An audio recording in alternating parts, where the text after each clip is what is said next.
Olá, bom dia. Olá, bom dia.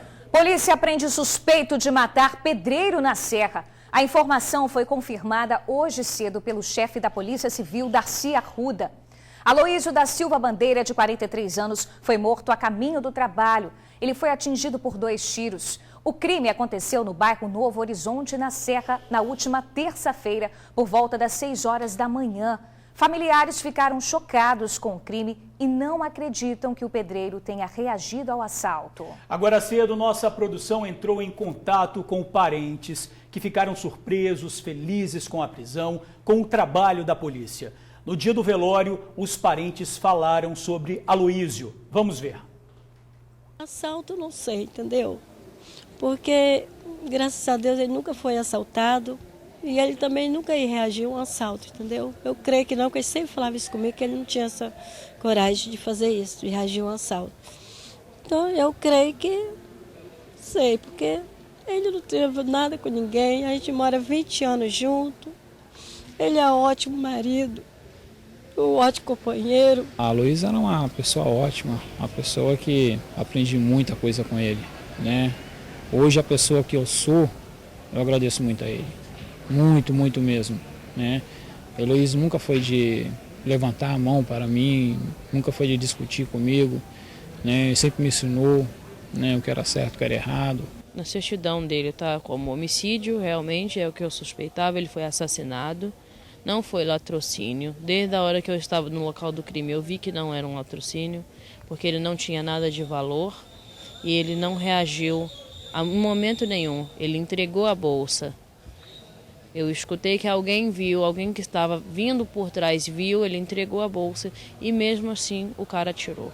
Antes deles se encontrarem, o rapaz estava numa encruzilhada, tinha movimento de gente na hora, tinha fluxo de pessoas e ele ficou ali aguardando.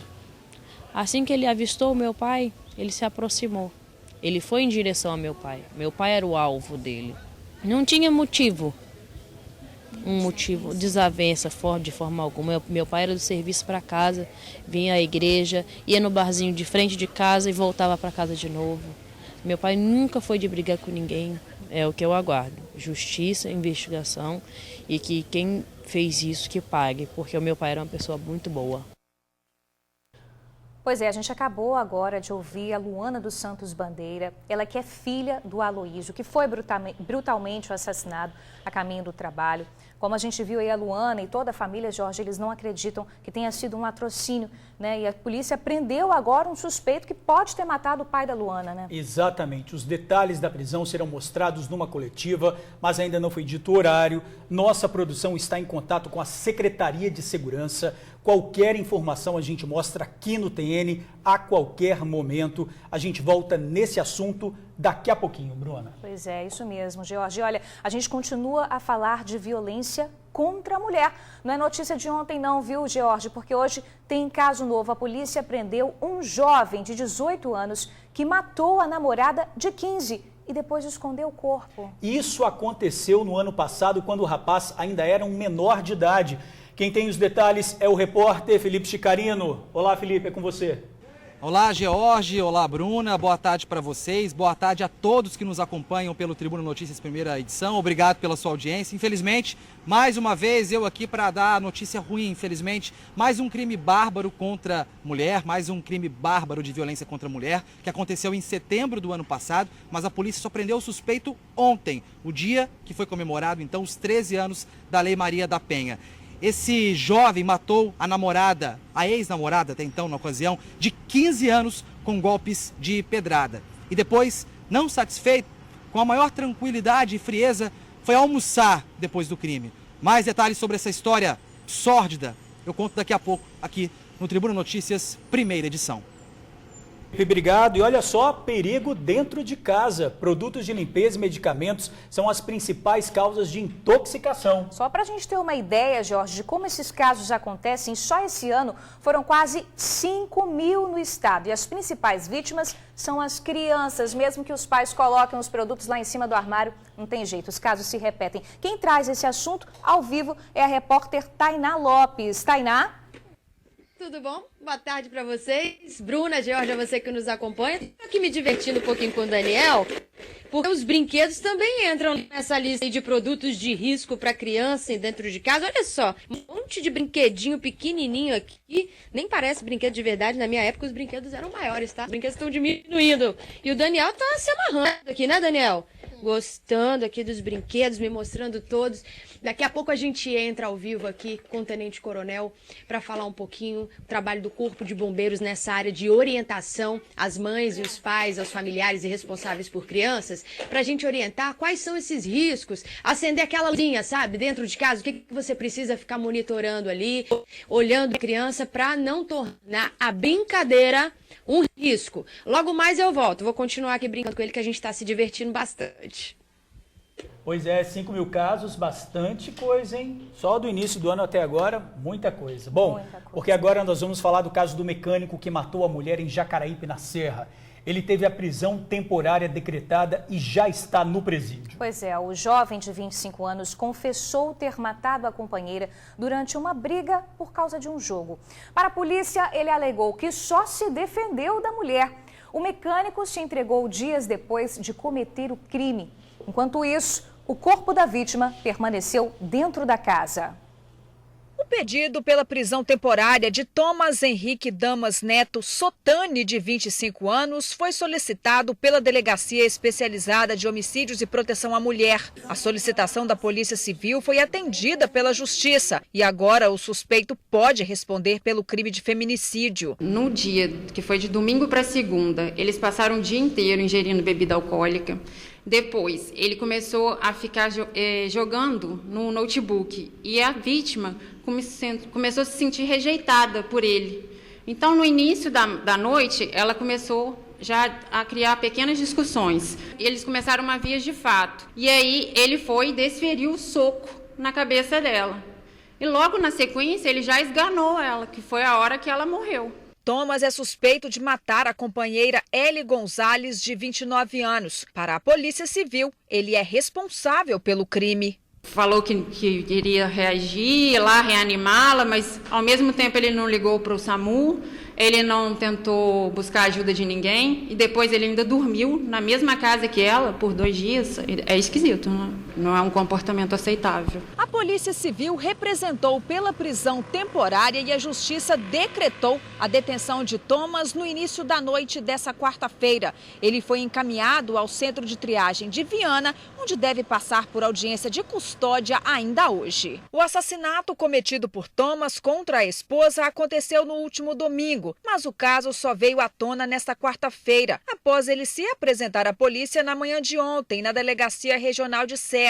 Para a polícia, o suspeito contou que reagiu a uma agressão da vítima, versão que não convenceu as autoridades policiais. Ele alegou que ele o fez por conta dela ter iniciado uma agressão contra ele. Então, ele teria agido em legítima defesa. Como é habitual dos casos de feminicídio, o autor sempre joga a culpa para a vítima, que não tem como mais se defender, em virtude dela ter vindo a óbito. O corpo da mulher ficou por 3 dias dentro desta casa no bairro Parque Residencial Jacaraípe, na Serra. O próprio suspeito foi quem levou a polícia ao local. A polícia afirma que, após cometer o crime, o suspeito ainda dormiu na residência. Ele alega que depois desse período ele largou o corpo da vítima na sala e foi para um outro quarto e dormiu tranquilamente. No outro dia ele foi trabalhar. E aí ele trabalhou o dia inteiro, só no final do dia que ele foi para o hospital que ele deu conta de que tinha quebrado a mão. Depois ele seguiu para a casa do pai, dormiu na casa do pai e retornou só no dia seguinte, que foi no dia de hoje.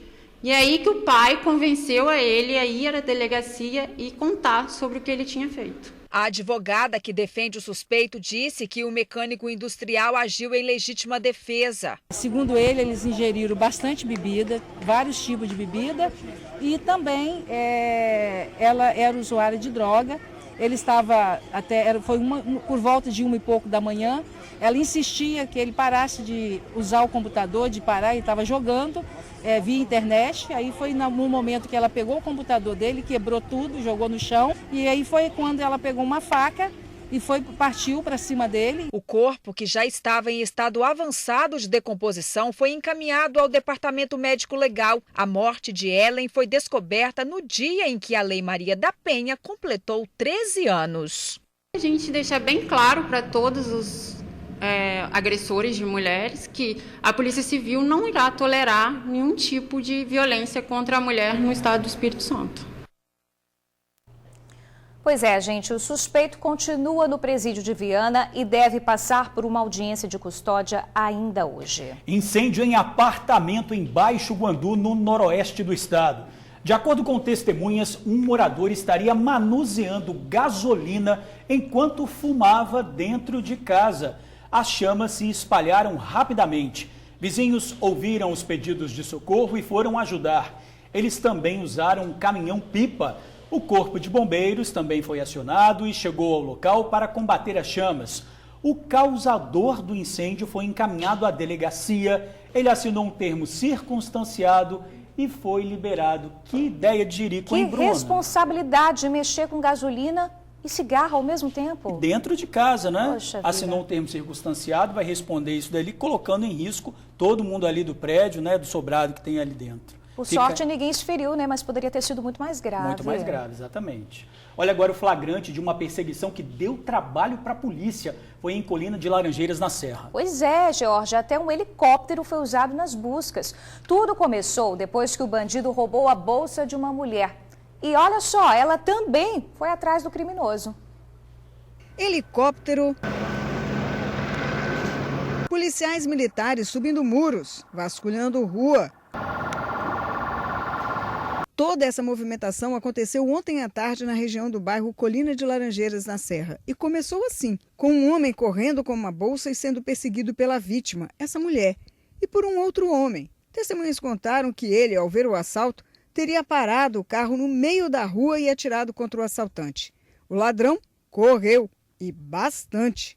E os lances desta fuga foram registrados pelas câmeras de segurança ao redor. O assalto de ontem foi mais uma das ocorrências dessa região. Aqui, casos de arrombamento e roubos são registrados com frequência. Eu já fui assaltada aqui no domingo, 7 horas da manhã, indo trabalhar. A moto só passou, eu nem deu tempo de pensar, não. Eles simplesmente pararam do meu lado e levaram. Totalmente seguras não, é um bairro muito bom, mas não tem segurança não. Ruas com pouco movimento, apesar de serem cercadas por apartamentos, levam a esteticista Gisele a tomar cuidado ao sair de casa. Andando muito rápido e acompanhando o fluxo de outras pessoas. Seu João mora há pouco tempo aqui, mas já sabe da fama. Por isso, toma as precauções. Evito carregar cartão de crédito, dinheiro, essas coisas, sai só mesmo com o básico. Pois é, a Polícia Militar disse que faz o policiamento preventivo, abordagens, pontos base e cercos táticos e que existe no bairro um projeto chamado Rede Comunidade Segura, que tem aproximado a PM dos moradores e comerciantes. Pois é, o comando da companhia responsável pelo policiamento na região disse que está à disposição da comunidade para conversar sobre as ações de segurança no bairro Colina das Laranjeiras. O telefone da companhia é o 3328-3857. E olha, gente, está preso o homem que bateu na companheira dentro de um abrigo em Vitória. A cena foi flagrada nesta quarta-feira pelas câmeras de vídeo monitoramento do Centro Pop, local que acolhe pessoas em situação de rua. Fernando Ventura dos Santos, de 40 anos, dá um soco na companheira que bate a cabeça em uma porta. A mulher foi encaminhada à delegacia, mas preferiu não registrar a ocorrência. Mesmo assim, diante do flagrante, o agressor foi levado pela Guarda Municipal para a delegacia. Ele foi preso e levado para o Centro de Triagem de Viana. O casal estava em situação de rua há 6 meses e, segundo a polícia, a vítima contou que já tinha sido agredida pelo companheiro outras vezes. Agora vamos falar do caso dos capixabas sequestrados por traficantes no Rio de Janeiro.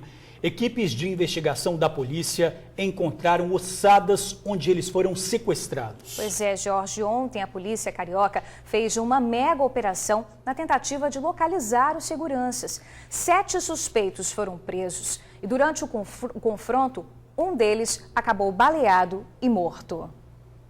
A operação era para cumprir 12 mandados de prisão por tráfico de drogas, tentativa de homicídio, sequestro e tortura. No caso dos 3 vigias do Espírito Santo que foram sequestrados por traficantes da região. 2 dos vigias, Éder de Moura Teixeira, de 32 anos, e Luiz Paulo dos Santos França, de 31 anos, ainda estão desaparecidos. O caso veio à tona quando o 3º vigia conseguiu escapar do cativeiro e procurou a polícia. Eles seguem em medida protetiva de segurança a vítimas. Ontem, a polícia encontrou um carro e uma moto queimados. Os veículos seriam dos seguranças desaparecidos.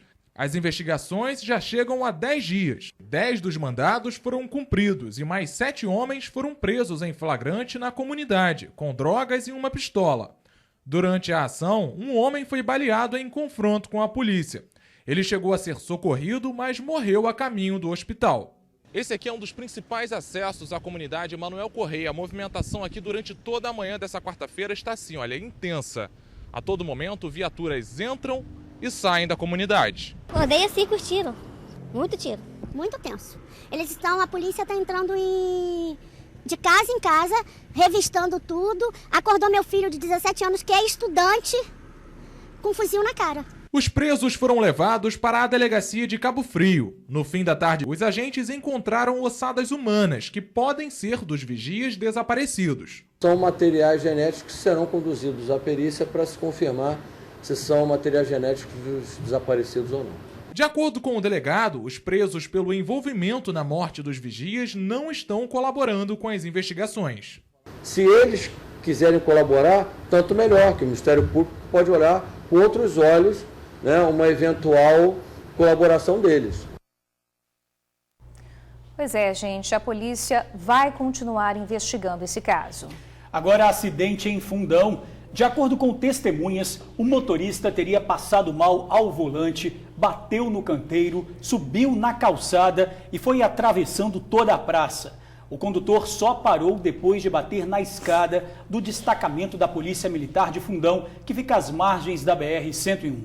Olha, como a gente pode ver aí, um grande susto, porque ali é um lugar de muito movimento e foi sorte mesmo não ter ninguém passando no momento aí do acidente. O motorista também passa bem, sem ferimento grave. Impressionante esse acidente, Impressionante. Né? Olha, um cruzamento na rodovia Norte-Sul, na altura do bairro Barcelona, na Serra, tem causado graves acidentes. Ontem, uma mulher que estava com um filho na moto foi atropelada no local. Pois é, Jorge. Olha, eu estive no local hoje cedo e pude sentir na pele que os moradores ali da região passam. É realmente muito difícil. Imagina só, gente, atravessar a rodovia Norte-Sul, que é extremamente movimentada, sem faixa de pedestres e sem semáforo. Complicado, né, Jorge? E além de tudo, dessa falta de sinalização, tem também muito motorista imprudente. Vamos conferir. Olhando assim, parece até o trânsito da Índia, né? Mas essa confusão de carros fica aqui pertinho, em Barcelona, na Serra. A combinação da falta de sinalização com a imprudência dos motoristas tem causado problemas no cruzamento da rodovia Norte-Sul com a Avenida Petrópolis. Ontem, uma mulher que carregava o filho na garupa da moto foi atropelada no local. Ela e a criança tiveram ferimentos leves. Quem mora na região garante que os acidentes são rotina por aqui. Já tem bastante tempo. Agora que tem acontecido acidentes, já tem mais ou menos um ano. Falta sinalização na região. A gente teve um acidente com óbito na semana passada, há pouco mais de um mês atrás também outro acidente com óbito. Toda semana tem acidente aqui na região. No local ainda existe uma escola. Nos horários de entrada e saída, muitas crianças e jovens precisam atravessar as pistas. Um perigo. Até ajudante de transporte escolar faz o papel de guarda de trânsito por aqui. Difícil para quem quer atravessar. Nessa hora de manhã realmente é um pouquinho difícil. Muito difícil, muito complicado, principalmente muito acidente olha, nesse desvio ali. Precisa esperar um pouco, tem que ter paciência. Com certeza, muita paciência. E difícil para o motorista também. É horrível, é tenso, porque eles colocam uma faixa aqui, a gente não pode ficar recuado porque a gente não tem visão lá embaixo. E se a gente fica em cima da faixa, o pedestre reclama com a gente. Fica difícil da gente trabalhar desse jeito. A faixa de pedestres, no caso, é essa, que já está praticamente toda apagada. Somada à falta de sinalização, vem a falta de respeito. Motoristas fazem conversões proibidas. Muitos chegam a passar pela contramão. Aqui a placa informa que só pode virar para a direita, mas não tem jeito. A gente vê que tem uma placa de pare, né, logo do lado da faixa de pedestre, mesmo apagada, mas ainda temos um resto de uma faixa de pedestres. Tem a placa de conversão somente à direita. Os motoristas, mesmo assim, com um monte de aluno de escola, insistem em tentar fazer coisas erradas, né, atravessar de forma indevida, mesmo tendo um batalhão de polícia militar do outro lado da rua. Isso mesmo assim não inibe, né, as pessoas de fazerem o errado. Então o que a gente precisa é um pouco mais de consciência da parte dos motoristas e que os órgãos tomem alguma medida, né? O semáforo mais próximo daqui fica a cerca de 200 metros. Como é bem distante, muitos pedestres acabam atravessando em local irregular. Agora aqui, além de muita atenção e cuidado na hora de atravessar, é preciso paciência para chegar do outro lado. Até você conseguir atravessar as 4 pistas, pode demorar um pouquinho. Olha quanto tempo o pai vai levar para atravessar com os filhos. É sempre assim? Demora muito para conseguir atravessar com os filhos aqui? Com certeza, sempre assim. Perigoso demais atravessar com eles aqui? Com certeza. Muito complicado, na verdade, né? Para todos nós do bairro, até mesmo quem não é do bairro, quem vem de fora, vai tentar acessar a escola, acessar o bairro Barcelona. Pois é, gente, a Prefeitura informou que as avenidas contam com sinalização e um estudo analisa a possibilidade de reforçar a mesma. Uma equipe já foi ao local e tem que ir mesmo porque eu estive lá e tem sinalização, mas a faixa de pedestre está bem apagadinha, né? Complicada a situação, hein, Muito. Bruno? Olha, violência contra a mulher. A polícia prendeu um jovem de 18 anos que matou a namorada de 15 e depois escondeu o corpo. Pois é, o crime aconteceu no ano passado na Serra. Na época, o rapaz ainda era menor de idade.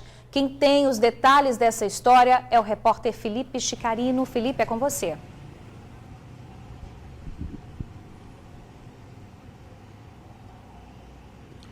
Olá, Bruna. Boa tarde mais uma vez. Boa tarde, George. Boa tarde a todos que nos acompanham pelo Tribuna Notícias primeira edição. Muito obrigado pela sua audiência e desculpa por mais uma vez ter que trazer um assunto pesado, um assunto complicado como George e a Bruna já adiantaram, mais um crime de violência contra a mulher. Só que para eu falar desse crime, eu preciso voltar um pouquinho para setembro de 2018, quando esse crime foi executado por esse jovem de 18 anos, que na época tinha 17 anos e matou a golpe de pedras a ex-namorada de 15 anos. Qual é o contexto da época, né? Esse adolescente, que até então tinha 17 anos, ele mantinha um relacionamento também com uma adolescente que tinha a mesma idade que ele. Ele tinha essa ex-namorada de 15 anos que acabou se desentendendo, as duas se desentenderam.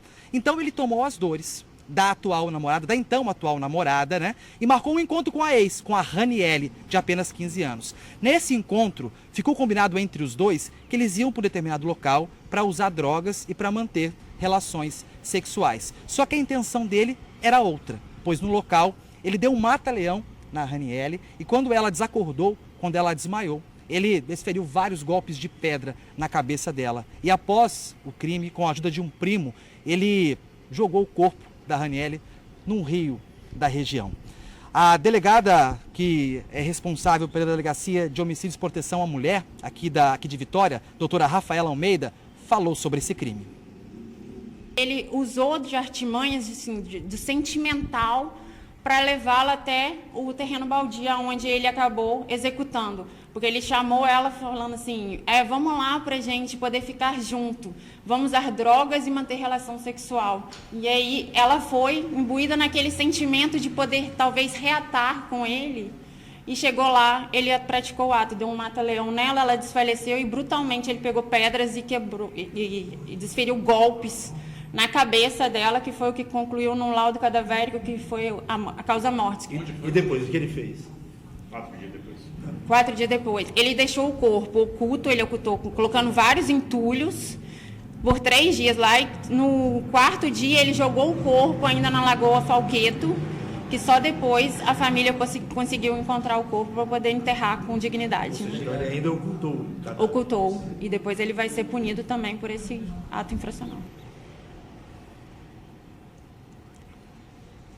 Eu queria que o pessoal de casa prestasse atenção na fala da delegada que vai entrar agora, na sonora da delegada que vai entrar agora, que ela cita, né, ela relata a frieza do suspeito, como ele era frio, calculista.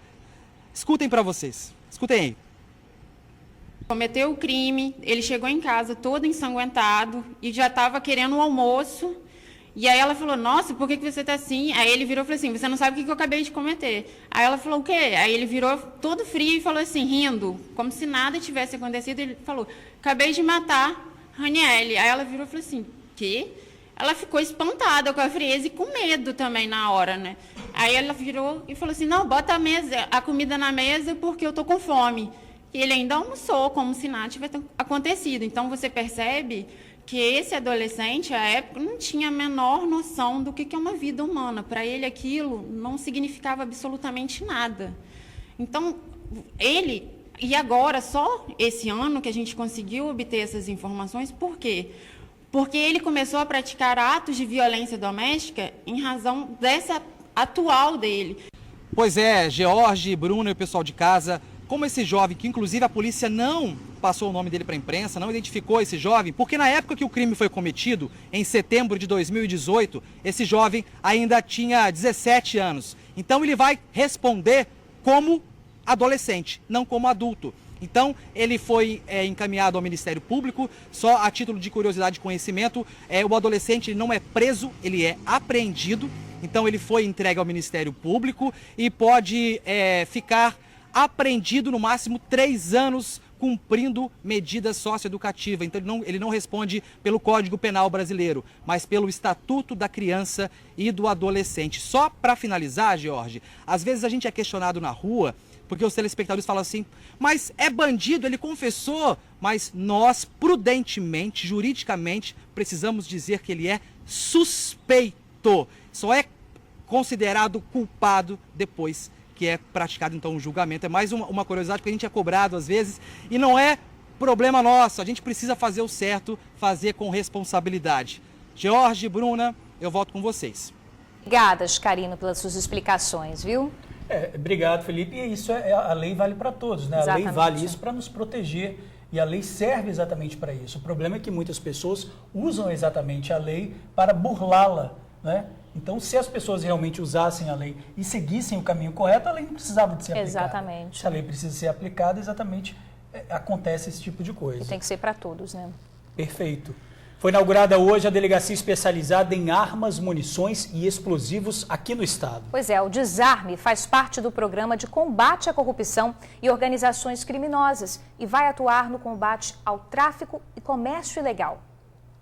Armas de grosso calibre ostentadas em meio à multidão. Sem medo, sem pudor algum, criminosos exibem o poder. Essas são cenas gravadas aqui no Espírito Santo. Mais de 1.900 armas foram apreendidas no estado só em 2019, uma média de 9 por dia. 80% dos homicídios no Espírito Santo são praticados por arma de fogo. Para combater a circulação deste instrumento de morte, a polícia ganha um novo reforço. A delegacia especializada em armas, munições e explosivos, a Desarme, foi inaugurada hoje com foco em combate à circulação de armas no estado. A sede está localizada na área anexa ao antigo aeroporto de Vitória. Nós agora estamos designando, então, delegados e policiais e investigadores para que se concentrem na identificação, para que tenha uma radiografia, né, da entrada de armas e munições no estado do Espírito Santo, para que seja mais um instrumento que permita a gente reduzir, especialmente, homicídio no estado do Espírito Santo. O trabalho será integrado com outras polícias para identificar o caminho percorrido pelos materiais até chegar no Espírito Santo. Nós vamos utilizar essa estrutura para conversar com outras polícias do Brasil, de nos ajudar a mapear o roteiro que essas armas fazem até chegar nas mãos dos criminosos. Então essa é a ideia dessa unidade. E uma peculiaridade aqui, arma caseira. Tem gente produzindo arma caseira que está tirando vida das pessoas. Então nós vamos atrás dessa pessoa, ou ele para de fazer, a verdade é essa, ou vai ser alcançado em breve. A gente vai acompanhar agora imagens assustadoras da quantidade de lixo retirado do canal de Cobilândia, em Vila Velha. Assustadoras mesmo, George. Olha, são móveis, eletrodomésticos, materiais plásticos, lixo que entope a rede de drenagem e piora os alagamentos, no município onde este é um problema sério e antigo. Quando chove, ele enche, transborda e vai ocupando os espaços que tem pela frente.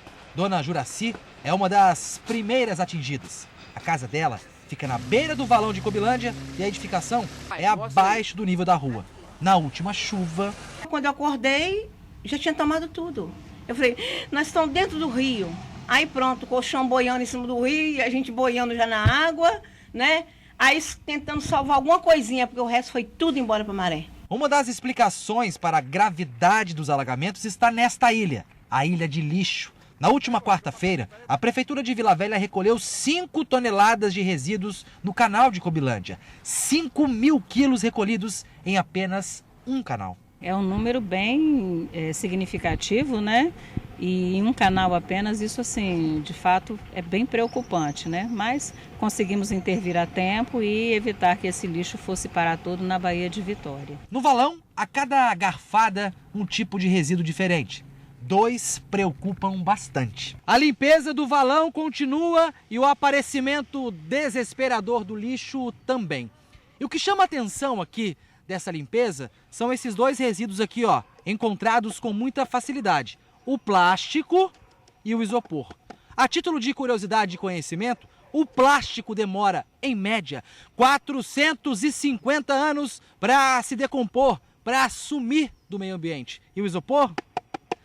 400 anos. Nós estamos com uma campanha ampla, né, de conscientização. As nossas escolas municipais estão trabalhando a educação ambiental dentro das escolas, né, conscientizando as crianças da importância, inclusive, da coleta seletiva, dessa questão de não jogar o lixo na rua, né, porque o lixo ele acaba entupindo a rede de drenagem da cidade, não é só no canal, né? Enfim, tudo isso acontece e o maior prejudicado é o cidadão. Pois é, gente, a Prefeitura alerta que jogar lixo em lugar inadequado é infração grave e a multa é de mais de R$3.000. Denúncias podem ser feitas pelo telefone 162. Agora, detalhe que esse lixo todo só foi parar ali porque alguém jogou, Aí né? depois alaga tudo, o pessoal reclama, né, Bruno? Exatamente. Não tem condição. Olha só a situação. Depois não dá, né, gente? Não dá para reclamar. Pois Bom, é. e a seguir, no Conexão Justiça, resposta para um jovem que quer saber se pode tirar o sobrenome do pai por causa do abandono afetivo. E ainda, mistério em Linhares, no norte do estado. Há 2 meses, um homem está desaparecido. Ele chegou a bater o ponto no trabalho.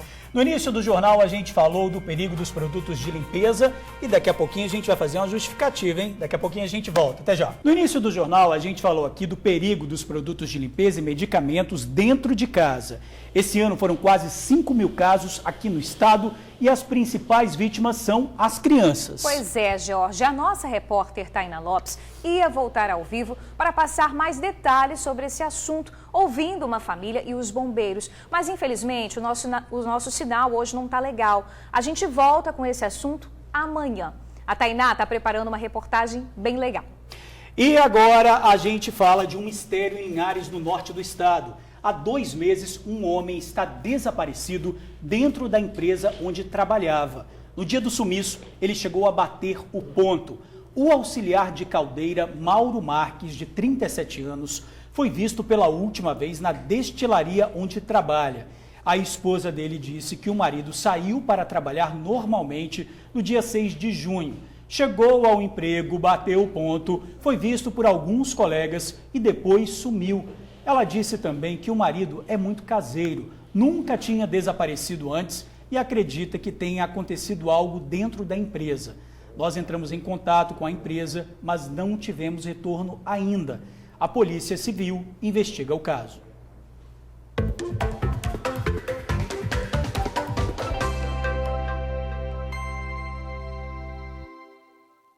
Hora das vagas de emprego. Vamos conferir quais as vagas que tem disponíveis hoje. Olha, caixa de loja, balconista de farmácia, consultor de vendas, estofador, analista de suporte, gerente de vendas, secretária e vendedor externo. Quem deseja, quem se interessar e quer se candidatar a essas vagas, é só acessar centerrh.com.br/oportunidades. E agora nós vamos falar da Corrente do Bem. Um grupo de voluntários se reúne para ensinar pessoas a andar de bicicleta. Você sabe andar de bicicleta, Jorge? Eu sei andar de bicicleta. Eu sei Aprendi também. caindo bastante. É assim que se aprende mesmo. Uma atitude simples, mas transformadora. E tudo é feito de graça, olha que bacana. O objetivo do projeto? Chamar a atenção dos órgãos públicos para a importância desse meio de locomoção. Uma atividade que parece simples para muitas pessoas. A bicicleta tem diversas utilidades: lazer, trabalho, transporte pessoal. Andar de bike é também um sonho a ser alcançado. Era um sonho de criança, mas na infância nem sempre a gente tem bicicleta, nem sempre os pais podem te ensinar. Então tem todo esse processo, né, na vida de alguns.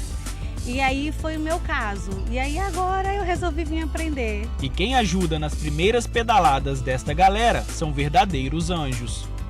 Bike Anjo é uma rede de pessoas que estão conectadas de fato, né, em prol de fazer umas cidades melhores para pessoas, né? Então a gente, desse trabalho voluntário, a gente ensina as pessoas a pedalar, a gente acompanha a pessoa de bike ao trabalho, traça rotas seguras, vai junto. A gente incentiva o uso de bicicleta, a gente cobra do poder público melhorias cicloviárias, de rotas para todo mundo, sabe? Então, e a gente vai fazendo um pouquinho de cada vez para fazer dar certo. São 30 bicicletas e cerca de 20 voluntários. O projeto é totalmente gratuito e acontece em diferentes lugares da Grande Vitória. Aqui em Vitória, no primeiro domingo do mês, de 8 às 11. No segundo do mês é no Parque da Cidade, na Serra. No terceiro domingo em Viana, na Praça de Marcelo de Noronha. E no último domingo na Prainha, em Vila Velha. E a gente está sempre precisando de novos voluntários, e porque é muito bom, sabe? É muito gratificante ser voluntário em qualquer coisa. De Bike Anjo também, a gente tem uma carta de valores e lá tem assim que a gente é realizador de sonhos. E é fato. E a Marina tem 25 anos, é advogada e está no seu primeiro dia de projeto. E já deu suas primeiras pedaladas. É uma felicidade, né, Marina? É uma felicidade imensa. Gente, é muito gostoso a sensação de vir metendo na cara, você vendo o visual assim. Já estou me imaginando em Jardim Camburi fazendo isso. As crianças demoram um pouquinho mais para aprender, mas o Davi já está perdendo o medo. Tá com medo de cair? Tô mais ou menos. Você acha que você vai conseguir? Acho.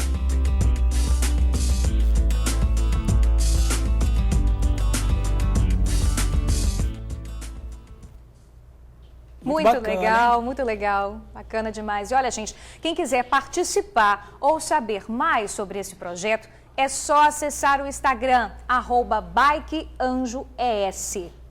E agora nós vamos de Conexão Justiça, que hoje fala do drama de um jovem que não tem vínculo afetivo com o pai. E toda vez que falam o nome dele completo, ele sofre porque o sobrenome faz lembrar do abandono paterno. É situação bem comum e triste, né, Jorge? A Marcélia Altoé conversou com um dos maiores especialistas nessa área no Brasil. Ele explica agora que, e por causa desse abandono afetivo, a pessoa pode retirar o sobrenome e até pedir dano moral.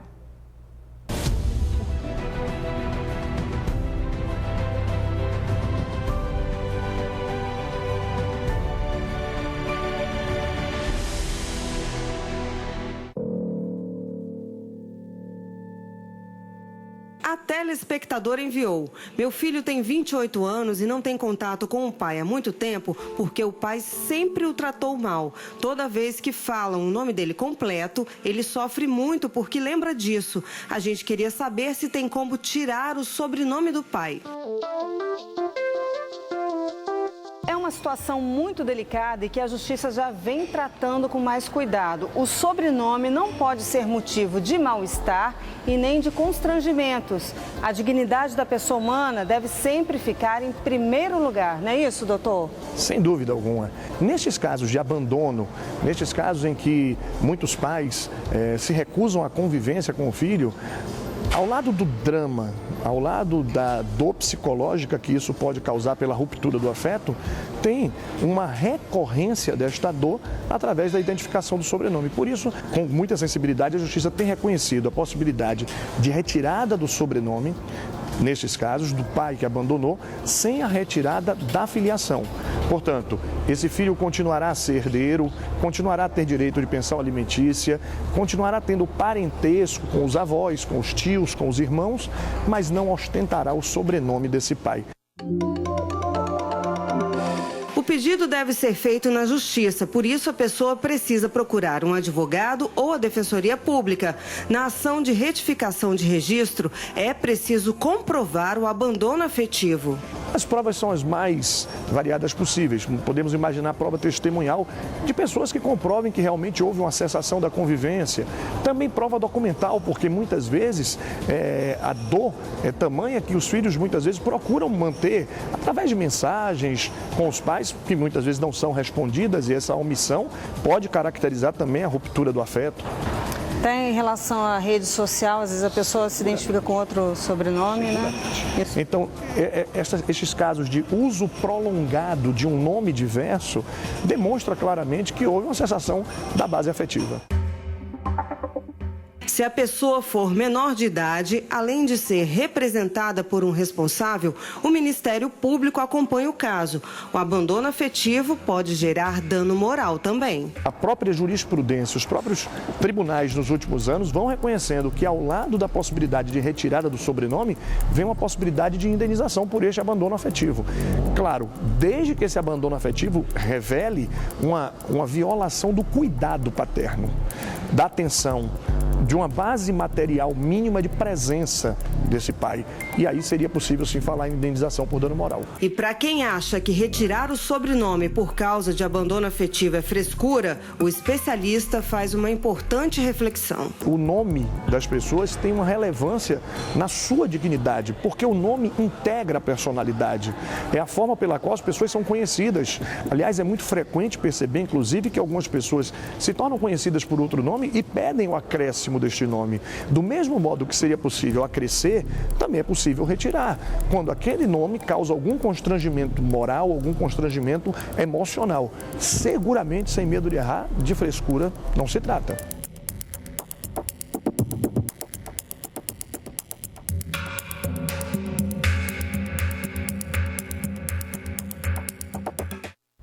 Pois é, você também tem dúvidas sobre seus direitos? Manda pra gente. O e-mail é conexãojustiçatn@gmail.com ou na página profissional da Marcele no Facebook, Marcele Altoé Oficial.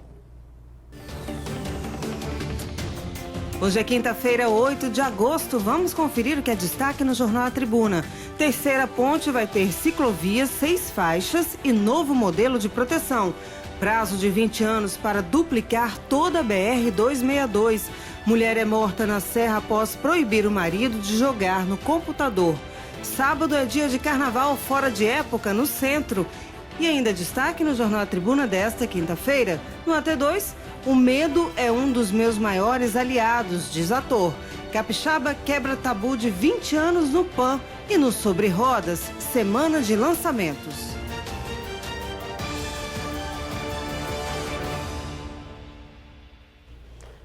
Jorge, bora falar de tempo agora? Vamos lá. A chuvinha, graças a Deus, deu uma trégua, né, gente? De acordo com o Incapé, a previsão para hoje é de sol entre nuvens, sem chuva na maior parte do estado.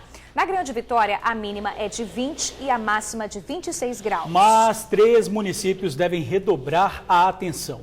O INPE emitiu um alerta de acumulado de chuva para Conceição da Barra, Jaguaré e São Mateus, no norte do estado. Então, para esses 3 municípios, atenção especial. Isso aí, Jorge. E olha, gente, a seguir, foguete de Vila Velha quebra tabu de 20 anos no PAN.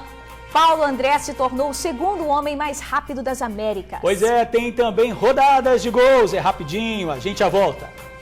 Bom, a gente volta a falar sobre a prisão do suspeito de matar um pedreiro na Serra. A suspeita é de vingança. Aloísio da Silva Bandeira, de 43 anos, foi morto a caminho do trabalho. Ele foi atingido por 2 tiros. O crime aconteceu no bairro Novo Horizonte, na Serra, na última terça-feira, por volta das 6 horas da manhã. Pois é, familiares ficaram chocados com o crime e não acreditam que o pedreiro tenha reagido a um assalto. Todas as informações estão sendo passadas neste momento em uma coletiva. Bom, agora vamos mudar de assunto, vamos para uma notícia maravilhosa. Um capixaba fez uma história no PAN e quebrou um jejum de 20 anos. Paulo André Camilo ganhou prata nos 100 metros rasos e se tornou o segundo homem mais rápido das Américas. O capixaba de Vila Velha devolveu o pódio ao Brasil nessa modalidade nos Jogos Pan-Americanos de Lima, no Peru. O velocista de 20 anos conquistou a medalha de prata e fez os 100 metros em 10 segundos e 16 milésimos de segundo.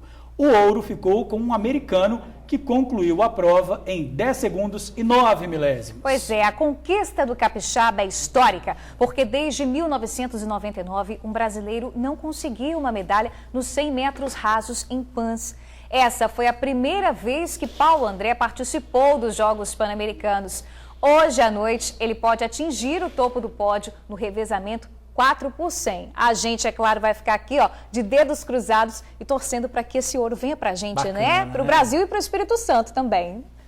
Pois é, e agora nós vamos falar de gols, porque tem rodada, hein, Bruna? Tem, o bicho pegou. Vamos ver, ó, o Inter derrubou o Mano Menezes e o Cruzeiro, hein? O Corinthians também subiu para o 5º na tabela do Brasileirão. Roda aí. O time perdeu para o Inter por 1 ano. Era eu, né? A crise no Cruzeiro ganhou mais um capítulo ontem à noite.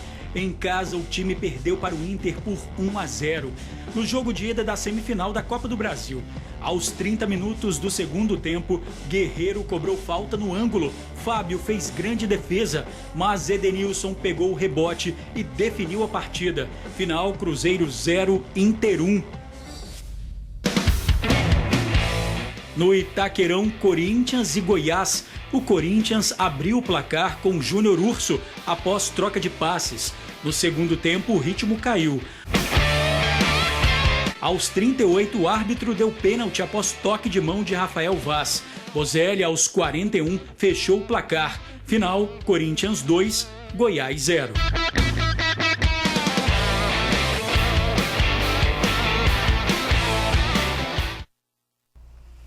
Pois é, só jogão, hein? Tem mais. Fica aguardando o fim de semana, Flamengo vai jogar. É, você tá animado com o Flamengo? Vamos ver, né? Também tô animado aqui, ó. Vamos ver, gente. A gente vai ficando por aqui. Obrigada pelo carinho. Te esperamos aqui amanhã no mesmo horário. Obrigado por assistir ao jornal, pela companhia de sempre. Agora você fica com Ronda Geral, Isabela Vidal, que hoje está de paz, né? A pomba da paz. Tá linda. Hoje ela está toda clarinha, saiu ali daquela escuridão que ela estava do início da semana. Gente, até amanhã.